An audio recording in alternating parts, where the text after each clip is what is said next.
बहुत समय पहले की बात है। अकबर और बीरबल के बीच एक रोशनी भरी कहानी हुई थी। एक बार अकबर ने बीरबल से पूछा, बीरबल, तू यहाँ तक पहुँच सकता है कि रात को अंधेरा क्यों होता है और उसमें कैसे चमकता सितारा नजर आता है? बीरबल हंसते हुए बोले, हुजूर, रात का अंधेरा सुंदर सितारों के साथ होता है। हर सितारा एक कहानी सुनाता है और हमें रात को अच्छा महसूस होता है।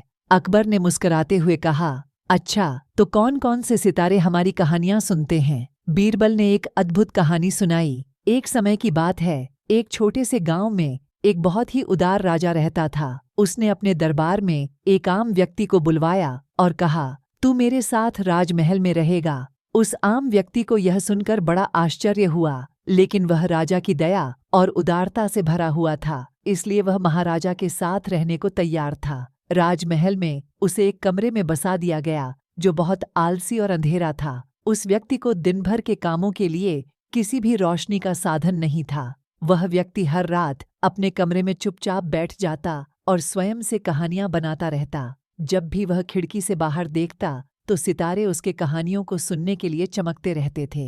एक दिन राजा ने उससे पूछा, तू इतना अंधेरे में कैसे दिन गुजार सकता है?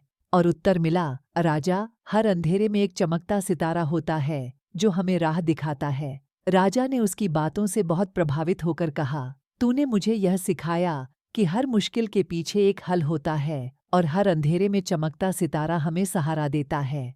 इस कहानी से हमें यह सीखने को मिलता है कि जीवन में कितनी भी मुश्किलें हों, हमें कभी हार नहीं माननी चाहिए, बल्कि हमें हर स्थिति को पूर्णता के साथ देखना चाहिए।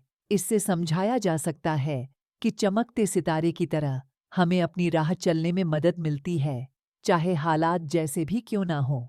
रात के अंधेरे में भी हमें सीख मिलती है कि उस अंधकार में भी कोई न कोई चमक होती है जो हमें सहारा देती है।